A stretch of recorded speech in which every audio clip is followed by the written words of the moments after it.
We were fortunate to recruit Dr. Sheehan to our division here at Children's National in 2017. He finds joy in helping patients with asthma and allergies through his clinical research. He has spent much of his career investigating the interaction of environmental exposures and asthma. Dr. Sheehan's work has focused on improving the lives of inner city children by eliminating detrimental exposures and improving their health outcomes. With his expertise, he's participated in several multi-center national asthma research networks.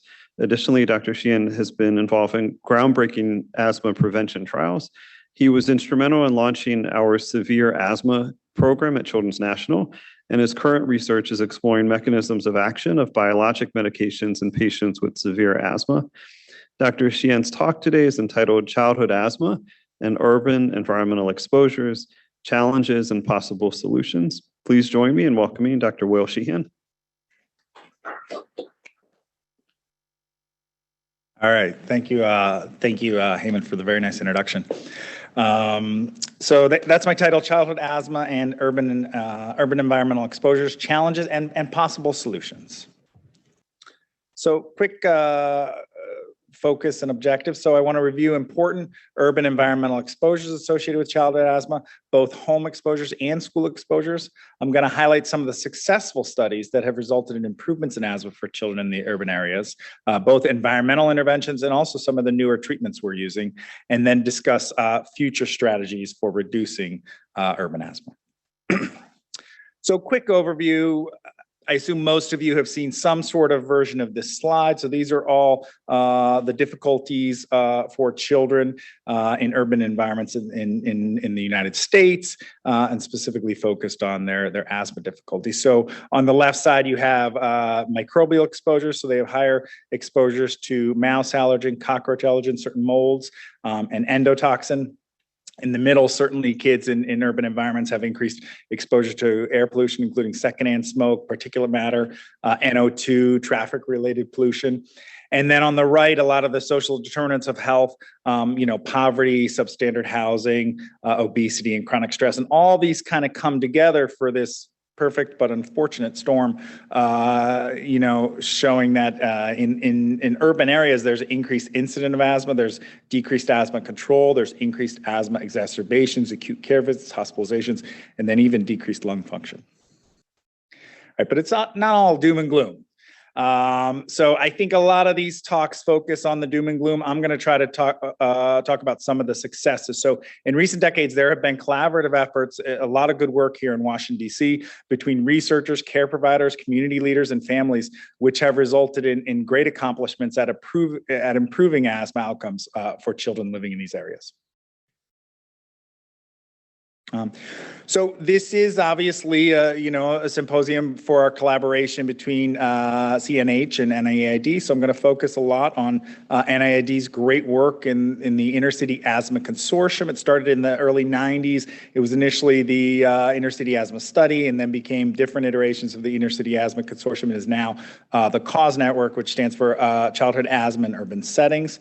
And it's these consortiums have worked to help understand and treat childhood asthma within multiple inner city communities in the U.S.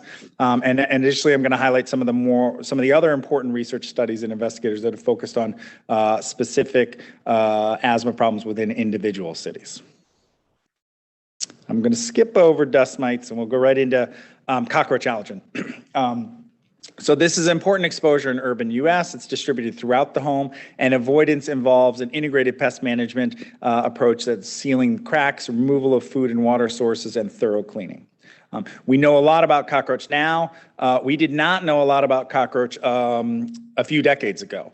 So this was one of the first big studies that came out of the Inner City Asthma Consortium. At that time, it was called the Cooperative Inner City Asthma Study. Washington, D.C. was a site for this. And this was an observational study of 476 children with asthma recruited from 8 inner cities across the United States. They did phenotyping on these kids where they did skin testing, and they were focused at that time on dust mite, cockroach, and cat. They also took household dust samples and measured the levels of allergens in the homes. And then they followed these children for 1 year and looked at their asthma outcomes over that period. And here's what they found. Interestingly enough, I met this Dr. Rosenstreich a few years ago, so many years after the study, and asked, what got you interested in cockroach? And he just kind of laughed that nobody else wanted to do it, so it got dumped on him. And then in the end, as you'll see, it was one of the things that came out to be significant. So here's a good figure I like to show all the fellows. So what they did, they looked at the children, they split them up into 4 groups. So group 1 would be those who are not sensitized to cockroach and not exposed. Those who were group 2 would be not sensitized but have high exposure to cockroach. Group 3, sensitized but low exposure. And then group 4, obviously the hot spot there, those who are sensitized to cockroach and also exposed to high levels of cockroach in their home. And they had much higher rates of hospitalizations when they were followed for that 1 year. And the group really didn't see similar findings with dust mite or cat. And this, as of 1997, kind of brought home the point of cockroach was the main driver of this heavy asthma burden in urban environments. So what about allergen reduction interventions for urban children? So that was sort of the next step that the Inner City Asthma Consortium took. So they said, okay, well, we know cockroach is a problem. Let's do this intervention where we're going to do a multi-component intervention. We're going to focus on cockroach and dust mite allergens in the children's bedroom and the rest of their homes, and then monitor their asthma morbidity over a 2-year period, 1 year for the intervention and 1 year for follow-up. So if you focus just on the orange line here, you can see that the intervention group did much better, certainly during the intervention year. And then they had, sustained improvements throughout the 1-year follow-up where there were no interventions going on. They were significantly better than the control group, but I'm not going to hide the fact that the control group got much better as well. And I think that's actually a good selling point for a lot of the studies that we do, where we bring these children into our facilities, and sometimes they get in the control group for intervention, sometimes they get in the placebo arm for treatments, but in general, most of the children that come in do better. A mechanism of, we're helping them with their medications, we're helping them with adherence, we're helping them with all sorts of things. And these children do better, even if they are not getting an intervention. All right, this was a simpler one that Felicia Rabito's group in New Orleans did, where this is the kind of approach that could be done by families. They just did very simple insecticidal baiting, and they found that those children were able to decrease the cockroach exposure and also decrease symptoms and ED visits. And this affects the overall effect size I'm showing here is the entire group, but the effect size was even stronger when they isolated in on the cockroach sensitized children. So what about mouse allergen? So mouse allergen was totally ignored in that 1997 study. They didn't measure it. So then they went back and they said, well, maybe this is a problem. They went back to that, or they actually had the dust samples still available. They went back in, pulled them out, and measured mouse allergen in those dust samples. So this was what they found. And I highlighted 4 of the big hotspots here. So Baltimore, Bronx, which is obviously New York City, Detroit, and then Washington, D.C. And you can see the number of homes that had detectable mouse allergen was very high, 80s, 90s across the board.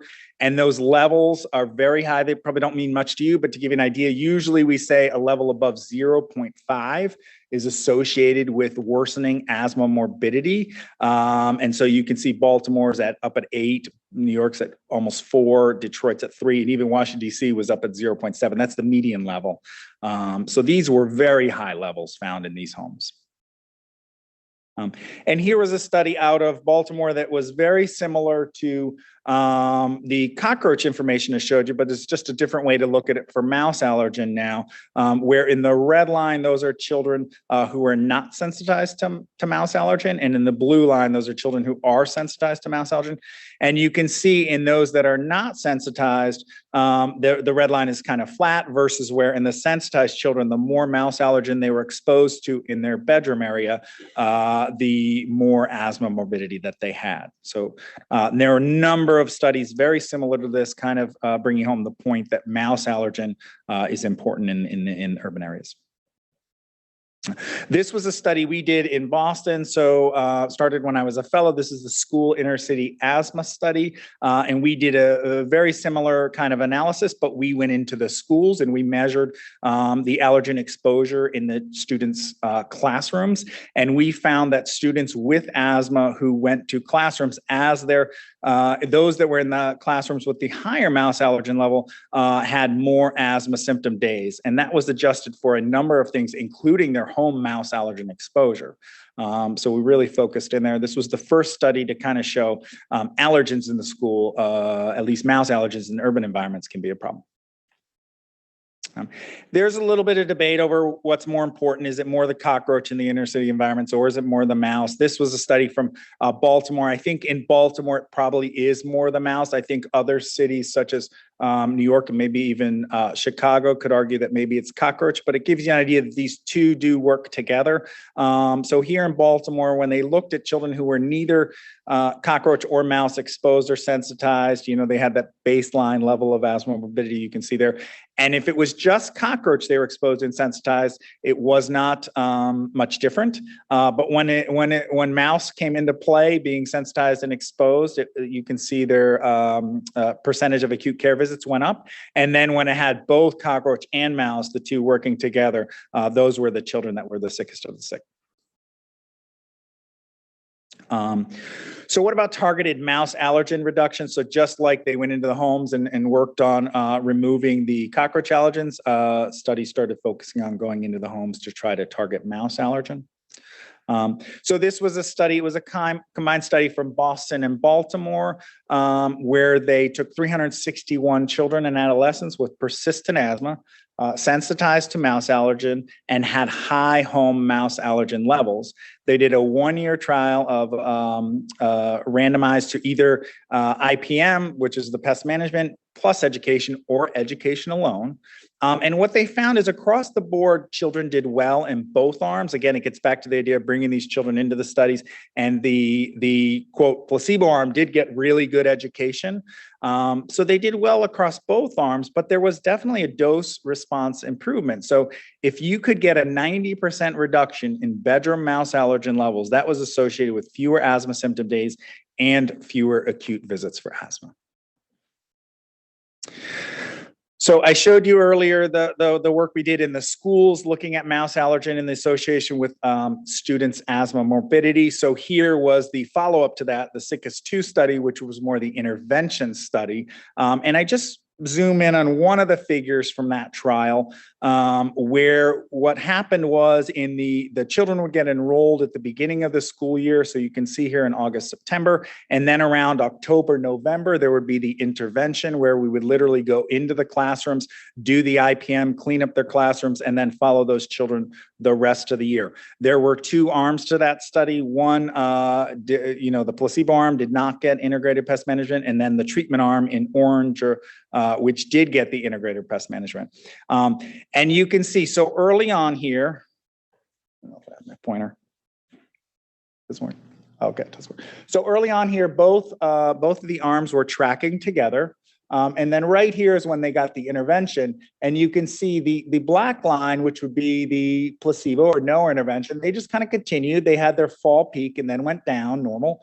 But the orange line, so the intervention, shortly thereafter, there was a great improvement in those students' asthma. And it was significant 2 weeks after, significant 8 weeks after, kind of made it through the winter. And then by the springtime, the difference sort of dissipated and the 2 arms linked back up again. So I usually say at least there was a temporary improvement in students' asthma with this intervention. And I think why this is important is if we think of it, if you're going to spend your time and energy and effort, fixing one home where maybe you fix one family, if you go into a school, you can fix dozens of kids with asthma.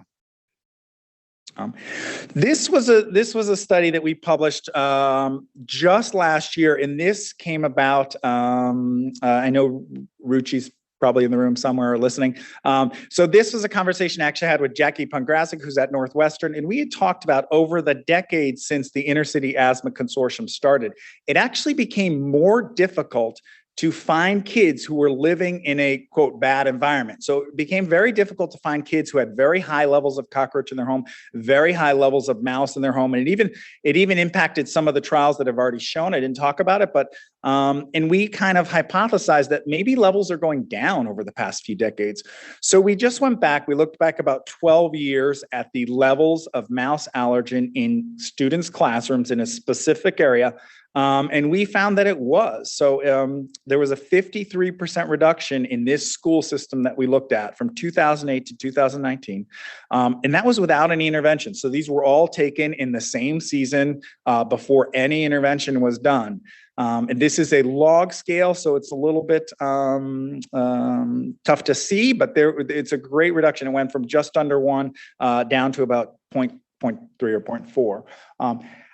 I don't know the exact reason for this. I don't know. We haven't looked at this in Washington, D.C. It would be interesting to see what it's like, but I think it probably has to do with a variety of factors, both parents having better knowledge, communities having better knowledge, landlords having better knowledge. So there are some improvements going on that I don't know how much of this we are responsible for, but it's a good finding. All right, briefly, I like to touch on this because I think it's kind of interesting and it goes along with the whole climate change topic that is, so interesting of late. So we often talk about the indoor allergens, but outdoor allergens are also a problem in inner city environments for our patients. So in the lab, we know that pollinating plants grow larger and faster when exposed to increased temperatures and increased CO2. So you can imagine urban environments provide that perfect place for those two things to happen. And there are good data to show that there is enhanced ragweed growth in US urban areas and increasing pollens across cities worldwide. And there's, could have entire talks just on this alone. There's one slide I'll show quickly. This is from a group in Baltimore where they looked across Baltimore and Maryland at both, urban areas, suburban areas, semi-rural areas, and then rural areas. And you can see the over here, this orangish bar. So this is urban Baltimore, and they had the highest levels of CO2. They had the highest temperatures across the board, and they also had the highest catkin length, which is a measure of ragweed, both growth and pollination. All right. I'm not going to touch too much on traffic-related pollution exposure, but I'll throw it in here a little bit. So asthma risk is increased with traffic-related pollution, both roadways near the home and roadways near the school. And there's a newish nowadays, I think it's a few years old, California law that aims to keep any new schools being built at least have to be 500 feet from major roadways. So hopefully that will help things. And there's a variety of reasons, whether it's idling traffic, buses, all sorts of things that contribute to pollution in and around schools. All right, so a lot of what I've talked about so far deals with allergens and asthma development. Dealt with asthma, worsening asthma in those that already had it. What about asthma development? So specifically, I want to talk about this one. So early life allergen exposures reduce the risk of asthma development. So when I first saw this study, I was a little confused. This is from the Eureka Birth cohort, which is, again, a part of the Inner City Asthma Consortium. And they followed young children born in inner city areas for a period. At this point in time, it was 7 years. They've now followed them up past 11 and 12 years of age. They measured their exposures, and then they tracked along to see which one of those developed asthma or did not develop asthma. And the three that popped out here were cockroach, mouse, and cat. So for those three exposures, children who were exposed to higher levels of those in the first 3 years of life had actually less asthma when they got out to 7 years of age. And then they created, in the same paper, they created this, this exposure index, which kind of combined the tertile exposures for mouse, cockroach, dog, and cat. And your higher exposure index meant you were exposed to more of those things combined. And you can see as the exposure index increases, your probability of having asthma later in childhood, so at 7 years, decreases. Which brings up the obvious question, why? If you've been paying attention for the last two talks, it might not be too surprising, right? So children who are exposed to high levels of mouse, cockroach, dog, and cat were probably also being exposed to high levels of protective bacteria in the house dust. And that protective, bacterial microbiota may be beneficially altered by the presence of pests, pets, and rodents. So even though, these children are exposed to high levels of these allergens when they're older, and that certainly makes already have asthma worse, it's maybe a little bit of protection at a younger age. It's kind of the urban corollary to children growing up on farms. All right. So what about new asthma treatments?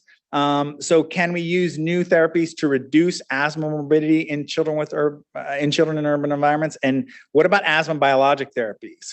Can we use these both to have a better treatment, but also improved adherence, which is a big problem for a variety of reasons in a lot of these families. And if we can get them on a therapy that they take every month or every 2 months, that might be better.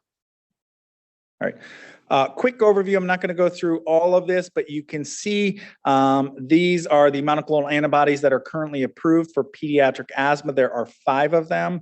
At the top of this slide, you have all the different inhaled exposures from the environment, whether it be allergens, viruses, molds, and they will either come through the skin epithelial, or here it would be the respiratory epithelial. And then that kind of starts the allergic and inflammatory cascade that results down at the bottom with IgE production, airway hyperresponsiveness, and eosinophilia.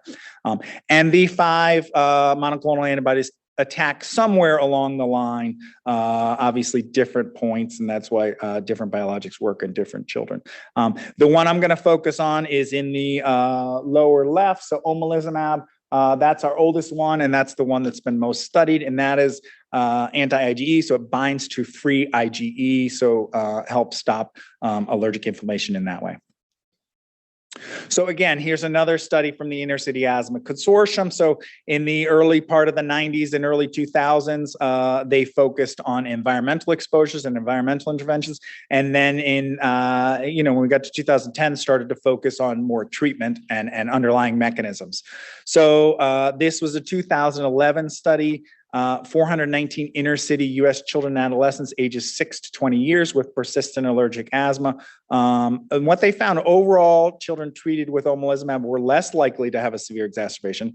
But then they did detailed analyses examining exacerbations by season and by month. And here's what they found. So if you follow the blue curve, this looks very similar to what I showed you before in that school intervention study, although in the school intervention study, it started here in August, obviously, and they have this big peak in the fall, and then it kind of slows down a little bit in the winter, and then there's a little bit of a peak in the spring, and then definitely a lull in the summer when most asthma children get better.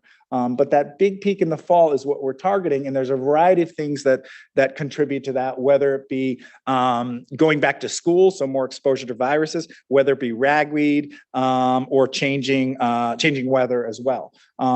And what we saw here was really Omalizumab worked excellent at kind of flattening out that curve, and especially dropped that fall season spike. And Dr. Stephen Teaches here. He is the PI for the Inner City Asthma Consortium for Children's National site. And there was a follow-up study, which I don't have, but they just used Omalizumab only during the fall season and found that worked very well at reducing these children's exacerbations in these children. So that might be a more targeted approach as opposed to treating them 12 months a year. Why not just treat them during the worst season? All right. So, this work is ongoing. So NIAID funded a research network have performed multiple clinical trials in urban children investigating not only Omalizumab, but Mepolizumab. Now there's a big study ongoing on Dupilumab. And we're not only looking at evaluating the efficacy of these medications, but also investigating underlying mechanisms associated with efficacy and identifying children who will have best response. So personalized or precision medicine. All right. I think in the first 2 talks, there was a lot about, the curve for eczema is going up, the curve for food allergies going up.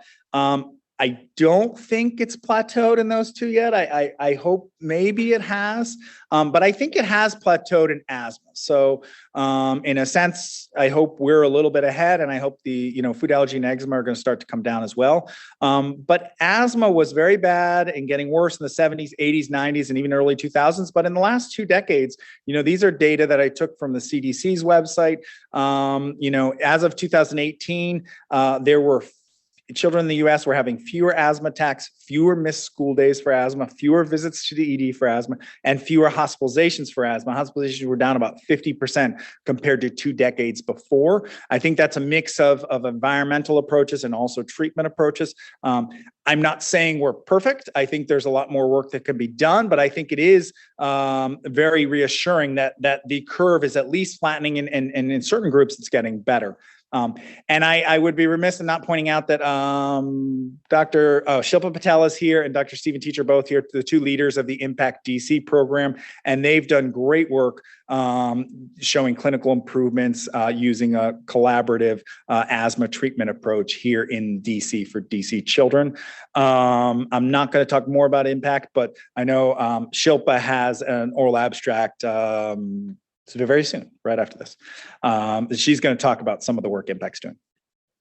All right, so the future of pediatric asthma. So I think, I split it up into 4 groups here. So I think there's going to be continued efforts to improve environmental conditions. I think there's going to be more work on biomarkers. So can we identify children who will best respond to specific medications? This becomes much more important as we get into very expensive and very targeted biologic therapies. The idea of asthma remission, this is something that's come up in the last 6 months. Is this possible with new therapies, and what does that look like? What does that mean? And then, of course, asthma prevention, which is, the holy grail that we all are searching for. So I just have a couple more slides. This one I'm going to show, this is asthma prevention. This is an ongoing trial. This is the PARC trial, so preventing asthma in high-risk kids. Children's National is a site for this. So this is Omalizumab in young children. This is a multi-center RCT with 200 children. We recruit them when their ages 2 and 3, and these are children with both family history and allergic sensitization that are high risk of developing asthma later in life. They're treated with Omalizumab or placebo for 2 years, and Omalizumab is hypothesized to prevent asthma actually by 2 mechanisms. Number 1 is the obvious mechanism, blocking the atopic march. But number 2, I think, is just as important, where we know that the children at a young age that have high viral infections, RSV, rhinovirus, they're more likely to develop asthma later in life. Omalizumab has been shown to boost interferon alpha during these infections, and that's actually mechanistic work from that Dr. Teach led that was funded by previous intercity asthma consortium trials. So that was kind of one of the mainstays of why we all think that Omalizumab might work. So fingers crossed, this study is almost done. Randomizing, let's say, and then the children get treated for 2 years and then observed for 2 years. So it's going to be about 4 years from now that we'll actually get results. So been a lot of work. And the last thing I'll show here, so these are brand new data that was just recently accepted for publication. These are data that we did. I did with Dr. Odora Lin, who's in the room somewhere. There she is.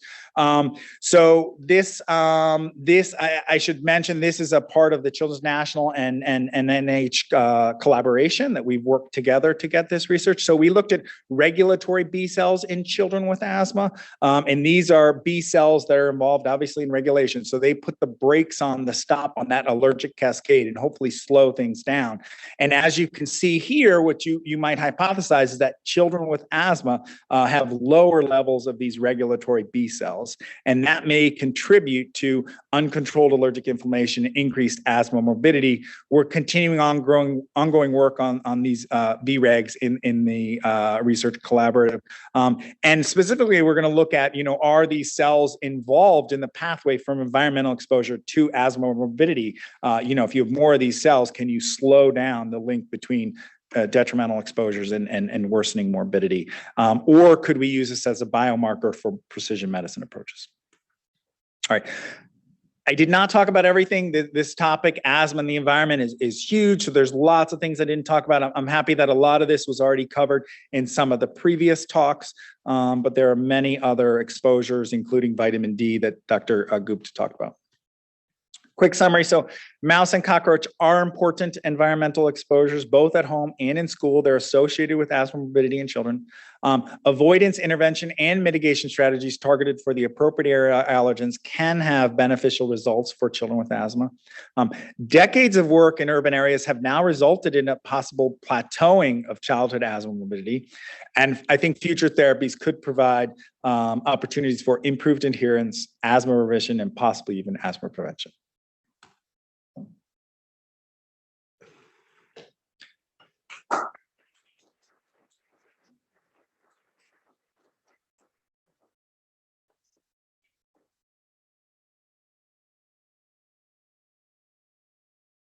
All right, thank you so much. Thank you so much, Dr. Sheehan, and to all of our wonderful presenters for truly amazing presentations.